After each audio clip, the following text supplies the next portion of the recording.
வேலை ஸ்தலத்தில் என் தகப்பன் என்னை உருவாக்கினவர் என் கூட இருக்கிறார். நமக்கு தொழில் சொன்னவங்க கூட இருக்காங்களோ இல்லையே தெரியல, நமக்கு வேலை வாங்கி கொடுத்தவங்க இருக்காங்களோ இல்லையே தெரியல. நீங்கள் கம்ப்யூட்டரில் ஒர்க் பண்ணலாம் இல்லையா, கம்பெனியில் ஒர்க் பண்ணலாம், பிஸ்னஸ் பண்ணலாம், வியாபாரம் பண்ணலாம், உங்களுக்கு தெரியாமல் இருக்கலாம். ஆனால் வாக்கு பண்ணின கர்த்தர் நம்ம கூட இருக்கிறார்.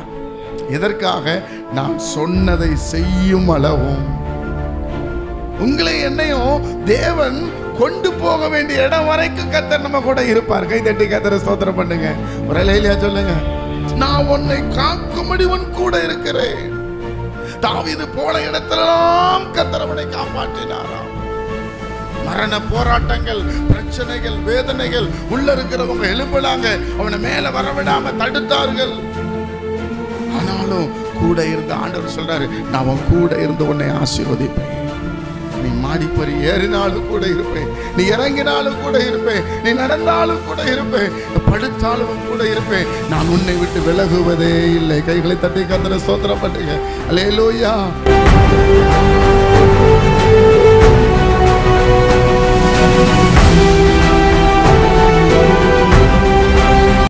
ஆதியாகமம் புத்தகம் 28ஆம் அதிகாரம், ஆதியாகமம் புத்தகம் 28ஆம் அதிகாரம் 15ஆம் வசனத்தை நாம் வாசிக்க கேட்போம். நான் உன்னோடே இருந்து நீ போகிற இடத்திலெல்லாம் உன்னை காத்து இந்த தேசத்திற்கு உன்னை திரும்பி வர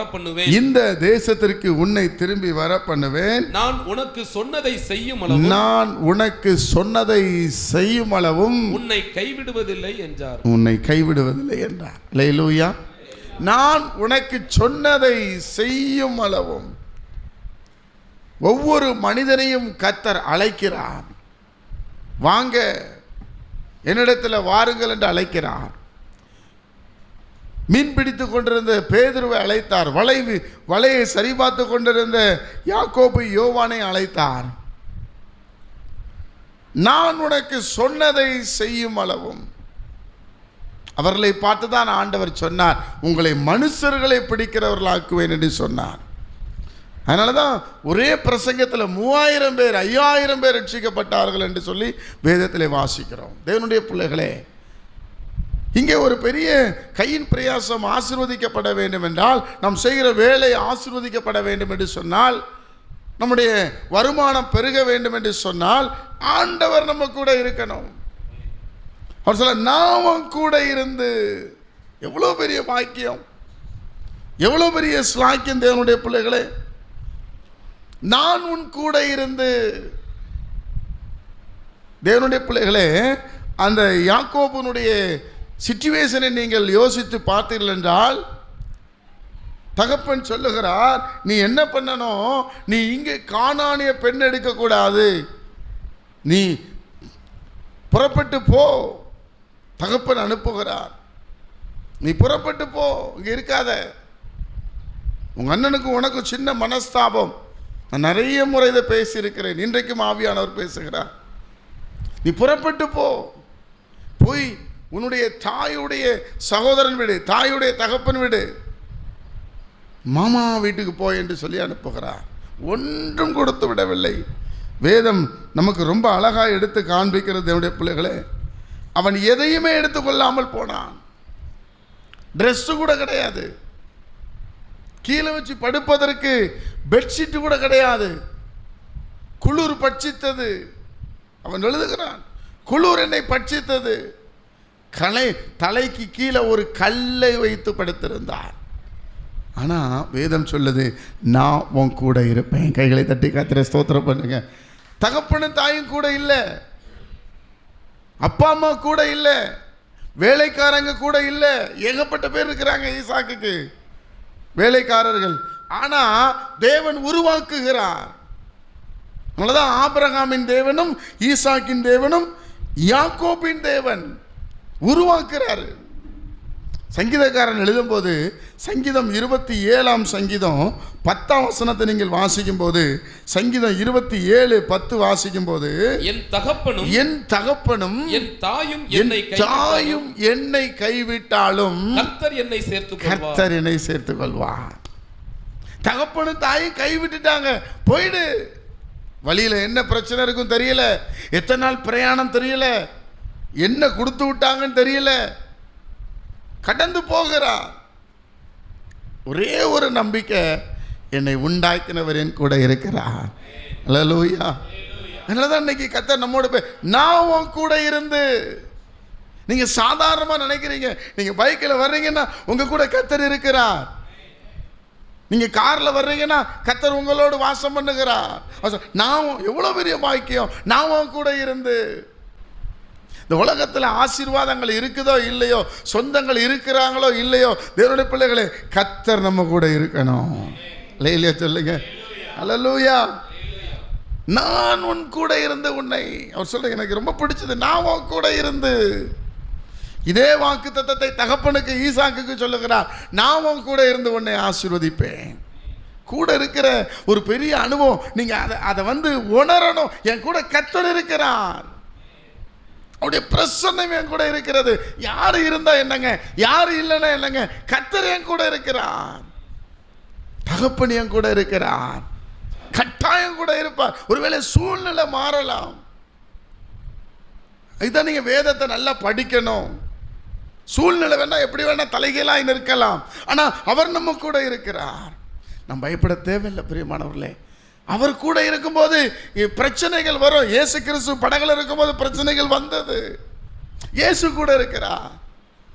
அதனாலதான் அவங்க எழுதி வைக்கிறாங்க, இயேசு கூட இருந்தாரு. அவர் உங்க விசுவாசம் எங்க போச்சு, நான் தான் உன் கூட இருக்கிறேன்னு. அதனால பிரச்சனை வராம இல்லை, நான் உன் கூட இருந்தா பிரச்சனை வரும், ஆனா அந்த பிரச்சனையிலிருந்து உன்னை மீட்பதற்காக தான் நான் கூட வருகிறேன். நல்ல கைகளை தட்டி கர்த்தரை ஸ்தோத்திரம் பண்ணுங்க. அல்லேலூயா. இயேசு படகுல கூட போனார், படகு நிறைய மீன்கள், ஆசீர்வாதம். இயேசு எங்கெல்லாம் போனாரோ அங்கெல்லாம் சுகம், அங்கெல்லாம் விடுதலை, அங்கெல்லாம் அற்புதம். மரித்தவன் எழும்பி உட்கார்ந்து பேச தொடங்கினான் என்று வேதம் சொல்லுது. அவர் கூட இருந்தா எவ்வளவு ஒரு மேன்மை. பழைய ஏற்பாட்டு காலத்தில் எலிசாவை கூப்பிடுறாங்க, நீங்க எங்க கூட வாங்க ஐயா, நாங்க மரத்தை வெட்ட போறோம், எங்க நீங்க இருக்கிற இடம் ரொம்ப நெருக்கமா இருக்கு, உள்ள படுக்க முடியல, அதனால மரத்தை வெட்டி ஒரு கூடாரம் போடுவோம், நீங்க என் கூட வாங்க. போங்கப்பா, வெட்டிட்டு வாங்கப்பா. இல்லை நீங்க என் கூட வாங்க. அவர் கூட வந்ததுனால தான் கோடாரி தண்ணிக்குள்ள விழுந்த பொழுது அங்கே எலிசா இயேசு கிறிஸ்துவுக்கு அடையாளம். தேவனுடைய பிள்ளைகளை கோடாரியை மிதக்க வைக்கிறார். உங்க கூட வரக்கூடியவர் ஆண்டவராய் இயேசு கிறிஸ்து. இல்லையா சொல்லுங்க, ஆமென் சொல்லுங்க. அல்லேலூயா. ஒரு தகப்பனுக்கு ஒரு மகன் இருந்தார். ஒரு நாள் ரொம்ப சோர்வோட ஸ்கூலுக்கு போகிற ஒரு தம்பி சோர்வா வந்து பேக்கை வைத்துட்டு அமைதியாய் அமர்ந்திருந்தான். நல்லா படிக்கிறவன், நல்ல ஆர்வம் உள்ளவன், சொல்லே வேண்டாம் அவனுக்கு படிக்கிறது, அவனே படிப்பான் எடுத்து. அவன் மனது சோர்வா உட்கார்ந்த உடனே தகப்பனுடைய இருதயம், என்னடா நம்ம பிள்ளை ஒரு நாள் இப்படி சோர்ந்து இருக்காதே, என்னன்னு தெரியல என்று சொல்லி தகப்பனிடத்தில் போய் பையன்கிட்ட கேட்குறேன், என்னப்பா என்னாச்சு உனக்கு? அப்பா, நான் ஸ்கூலுக்கு போகும்போதெல்லாம் போயிட்டு வரும்போதெல்லாம் ஒரு அண்ணன் என்னை அடிக்கிறாங்கப்பா. ஏன்னா என்ன அடிக்கிறீங்க, நான் கேட்க மாட்டேறாங்க, அப்போ என்ன அடிக்கிறாங்கப்பா என்று சொன்னான். தகப்பனுக்கு பயங்கரமாய் கோபம், ஏனடா உன்னை அடிக்கிறான்? தெரியலப்பா, நான் இனி ஸ்கூலுக்கே போக மாட்டேன், ஸ்கூலுக்கே போக மாட்டேன், என்ன அடிக்கிறாங்கப்பா என்று சொன்னேன். உடனே தகப்பன் சொன்னார், மகனே நாளை காலையில் நீ கிளம்புடா, அப்பா உன் கூட வரேன், நான் உன் கூட வரேன், நீ முன்னாடி போ, அப்பா வருகிறேன், அவன் எப்படி உன்னை என் பிள்ளை அடிக்கிறான் என்று பார்க்கிறேன் என்று சொல்லி இவர் கடந்து போனான். அவன் பார்த்தபோது, அப்பா இதா இவர் தான் என்னை அடிக்கிறார், ஏனடா என் பிள்ளை அடிக்கிறார் என்று அவரை அடித்து ஓடிவிட்டான். என்னுடைய பிள்ளைகளே, இன்றைக்கு ஆண்டவரும் அப்படிதான். இன்றைக்கு நமக்கு வெளியில் ஏராளமான பிரச்சனைகள், ஏராளமான போராட்டங்கள், அதெல்லாம் எப்படி மாறுகிறது? நம் தகப்பன் நம்ம கூட வருகிறதுனால. அவர் உங்களை யாரிடத்திலையும் விட்டு கொடுக்க மாட்டார், யாரிடத்திலையும் அவமானப்பட விட மாட்டார், எங்கேயும் நீங்க தொய்ந்து போய் நிற்க விட மாட்டார் தேவனுடைய பிள்ளைகளே. அதனால தான் சொல்றார், நான் உன் கூட வருகிறேன் என்று சொல்லி கைகளை தட்டுக்க பார்க்கலாம். அல்லேலூயா. ஒரு நல்ல தகப்பன் நமக்கு இருக்கிறார். என்ன சொல்ல முடியல ஆண்டவரே, என் பிரச்சனையை பேச முடியல ஆண்டவரே, இதை நான் யாருக்கிட்ட சொல்லுவேன் ஆண்டவரே, இவ்வளோ தேவை இருக்குது, இவ்வளோ பிரச்சனை இருக்குது, நீங்க கலங்கி கொண்டு இருக்கலாம், கத்தத்துல நான் உன் கூட வரேன். எரேமியாட்ட சொல்றாரு, நான் உன்னை காக்கும்படி உன் கூட இருக்கிறேன். தாவீது போன இடத்திலெல்லாம் கர்த்தர் அவனை காப்பாற்றினாராம். மரண போராட்டங்கள், பிரச்சனைகள், வேதனைகள் உள்ள இருக்கிறவங்க எழுப்பினாங்க, அவனை மேல வரவிடாம தடுத்தார்கள். ஆனாலும் கூட இருந்த ஆண்டவர் சொல்றாரு, நான் அவன் கூட இருந்து உன்னை ஆசீர்வதிப்பேன். நீ மாடிப்பறி ஏறினாலும் கூட இருப்பேன், நீ இறங்கினாலும் கூட இருப்பேன், நீ நடந்தாலும் கூட இருப்பேன், படுத்தாலும் கூட இருப்பேன், நான் உன்னை விட்டு விலகுவதே இல்லை. கைகளை தட்டி கர்த்தரை ஸ்தோத்திரம் பண்ணுங்க. அல்லேலூயா. அப்பா அம்மா கூட இல்லை, அதனாலதான் ஒரு சம்பளத்தை ஏமாற்றுகிறார். நான் சொல்லியாடா நீ வந்த, உனக்கு நான் இவ்வளவு சம்பளம் கொடுக்க வேண்டும் என்று சொல்லி, இல்லை என்றால் சம்பளத்தை பேசி நீ என்னிடத்தில் வந்தியா என்று லாபான் வஞ்சிக்கிறார். யாக்கோபை பேசிட்டு வந்தா சம்பளம் கொடுத்திருப்பாங்க, இவன் பேசாம போனதுனால இவனுடைய கையின் பிரயாசம் ஆசீர்வதிக்கப்பட ஐயோ இவனிடத்துல ஒரு ஆசீர்வாதம் இருக்கிறது என்று அவனிடத்திலிருந்து அநேக ஆசீர்வாதங்களை லாபான் பெற்றுக்கொள்வதில் தான் தீர்மானமாக இருந்தானே தவிர அவனுக்கு எந்த நன்மையும் செய்ய விடவில்லை. ஆனால் கர்த்தர் அவனோடு இருந்தார். அல்லேலூயா. யார் இல்லைன்னா கவலைப்படாதீங்க, கர்த்தர் இருக்கிறார். நீங்க இருக்கிறீங்க போதப்பா, நீங்க இருக்கிறீங்கப்பா. ஒருவேளை அந்த சிச்சுவேஷன் யோசிச்சு கொஞ்சம் பாருங்களேன். அம்மா அனுப்பிச்சு விட்டாங்க மாமா வீட்டுக்கு போன்னு சொல்லி, நான் வந்துட்டேன் மாமான்னு சொல்லி அவன் வேலை செய்கிறான். மூத்த மகளை கட்டி கொடுக்கிறான். அவன் விரும்பினது 2வது மகளை, மூத்த மகளை கட்டி கொடுக்கிறான். தெரியாம வேணுன்றே கட்டி கொடுக்கிறான். நல்லா உழைக்கிறான், நல்ல வேலை செய்கிறான். இவன் கையின் பிரயாசெல்லாம் ஆசீர்வதிக்கப்படுகிறது. மறுபடியும் சொல்றான், இன்னும் வேலை செஞ்சா 2வது பொண்ணை கட்டி தருகிறேன் என்று சொல்லுகிறான். எப்படி ஒரு காரியம். அப்புறம் பாருங்க, அங்கே ஆடுகளை கவனிக்கிறான். அந்த ஆடு சில நேரத்தில் பைபிள் அழகா சொல்லுது, நான் அதை எடுத்து நேரம் இல்லை எனக்கு. தேவனுடைய பிள்ளைகளே, ஒரு ஆடு பிரச்சனையில் இறந்து போனா கூட அந்த ஆட்டுக்கு பதிலாக இவன் வளர்த்த ஆடை கொடுத்தான் என்று வேதம் சொல்லுகிறது. அந்த அளவு உத்தரவாதம் எடுத்து வேலை செய்தவன் யாக்கோப்பு. அதனால்தான் யாக்கோப்பின் தேவன். அது மாத்திரமல்ல, லாபானுடைய குடும்பத்தில் தேவனுடைய பிள்ளைகளே ஆண்டவரை பற்றி அறிவே அவ்வளவு கிடையாது.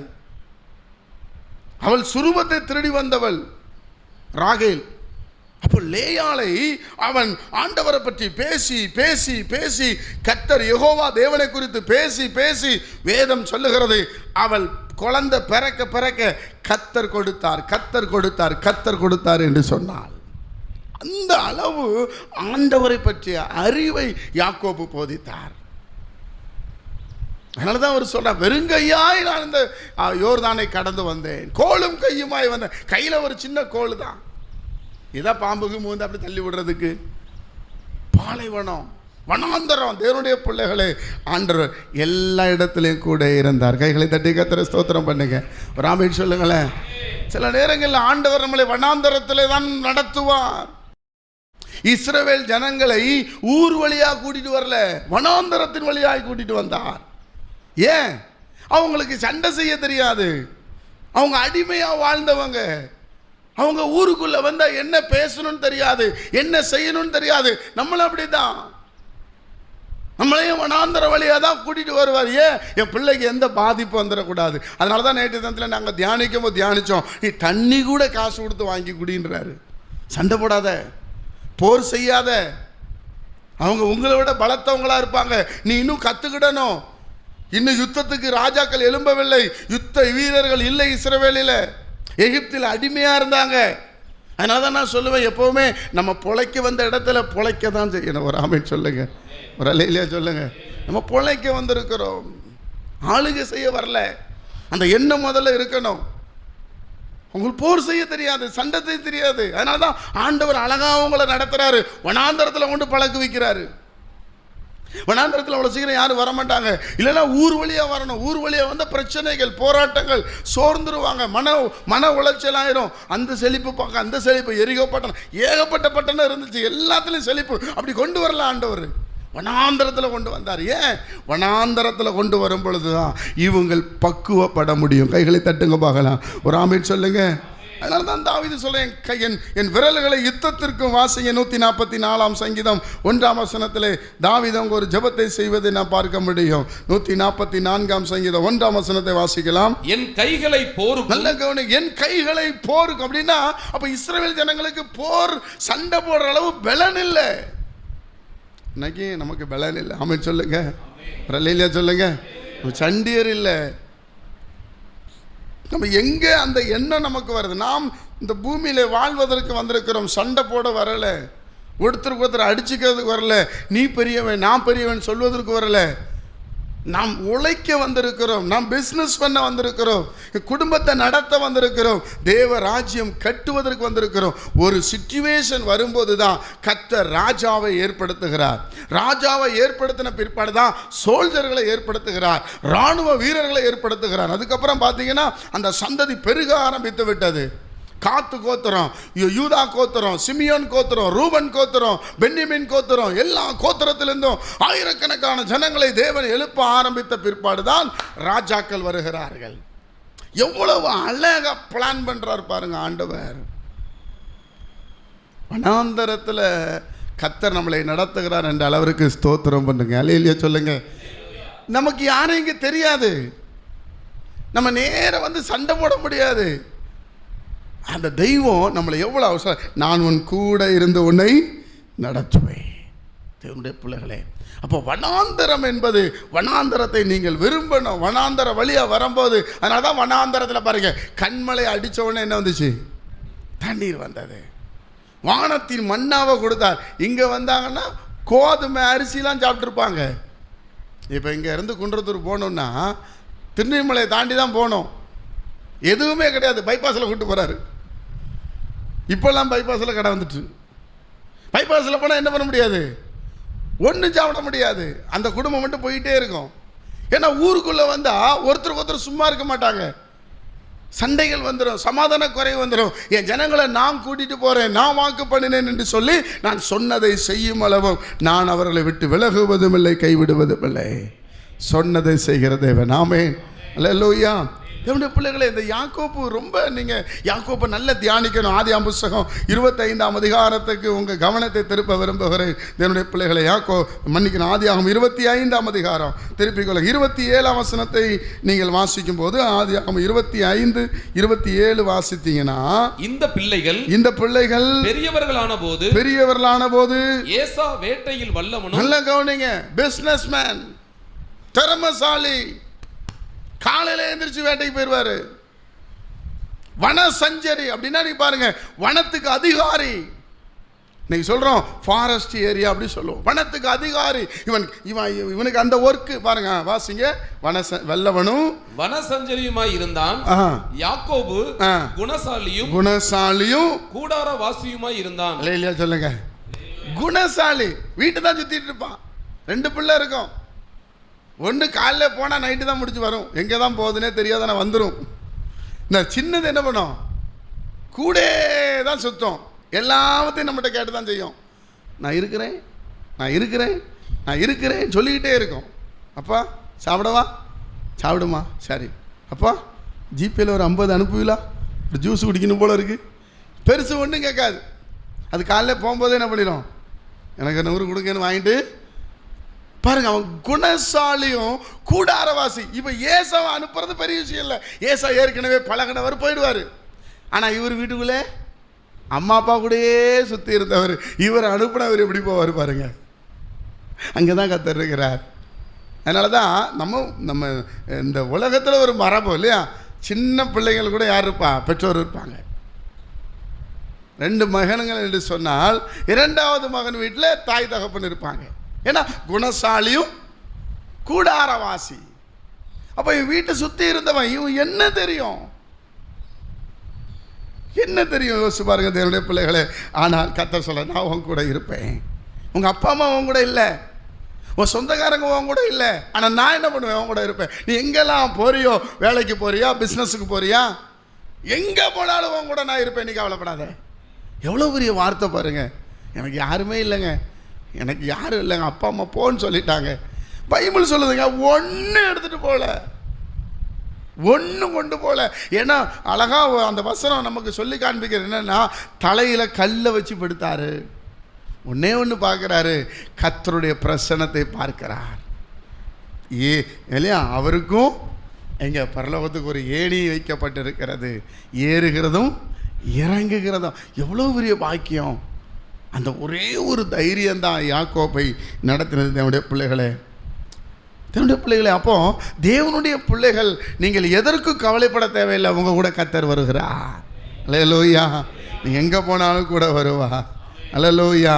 இயேசு கூட வருவா, எல்லாவித அற்புதம் செய்வா. ஆமா, இயேசு கூட வருவா, எல்லாவித அற்புதம் செய்வா. நோய்கள் பேய்கள் ஓட்டிடுவார், நோய்கள் பேய்கள் ஓட்டிடுவார்.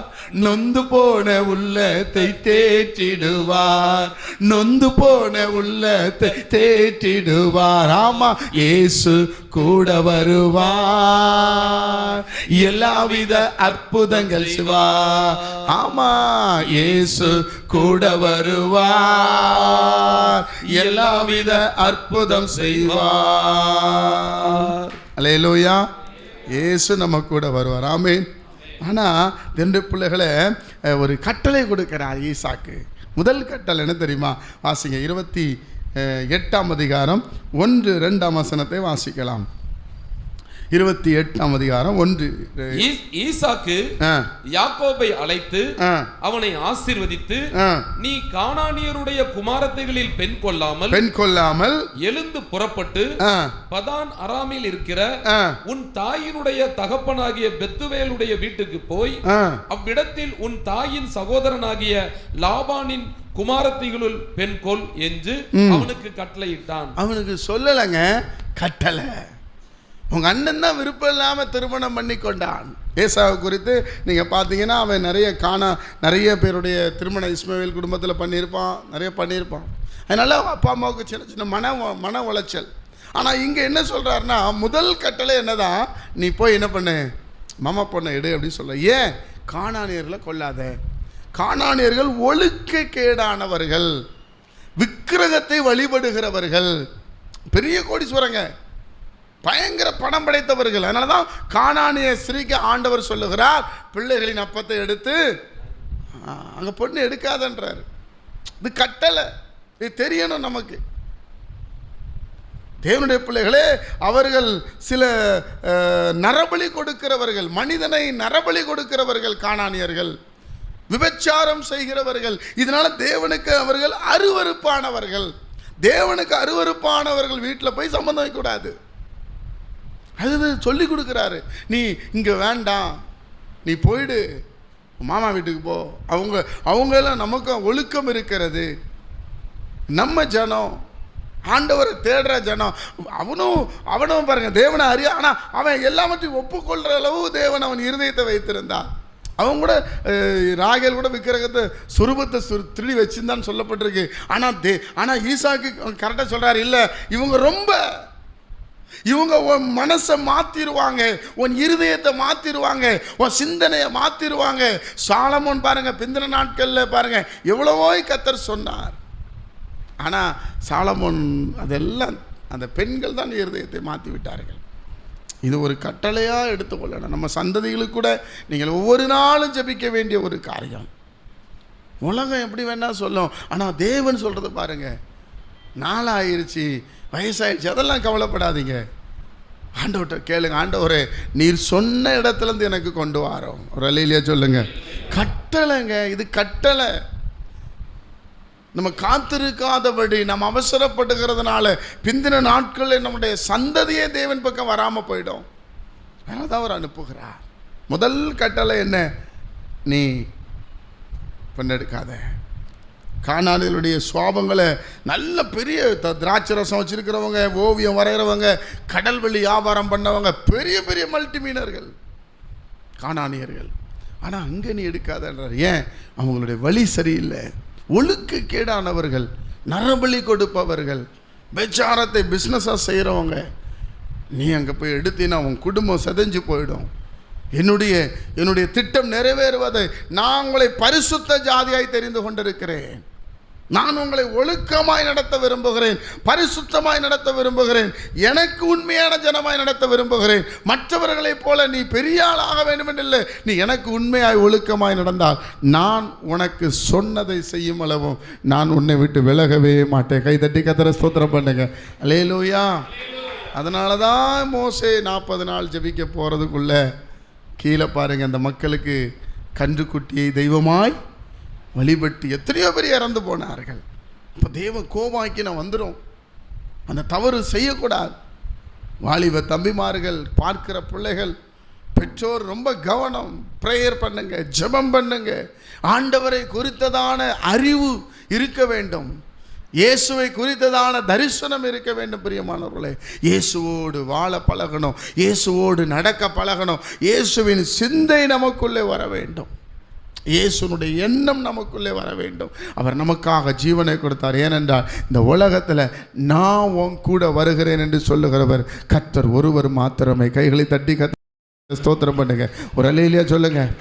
வருவா உங்கள் எல்லா இடத்துல இயேசு வரும். நீங்கள் காலையில் இருந்து போகும்போது, ஆண்டவரே என் கூட உட்காருங்க, ஆண்டவரே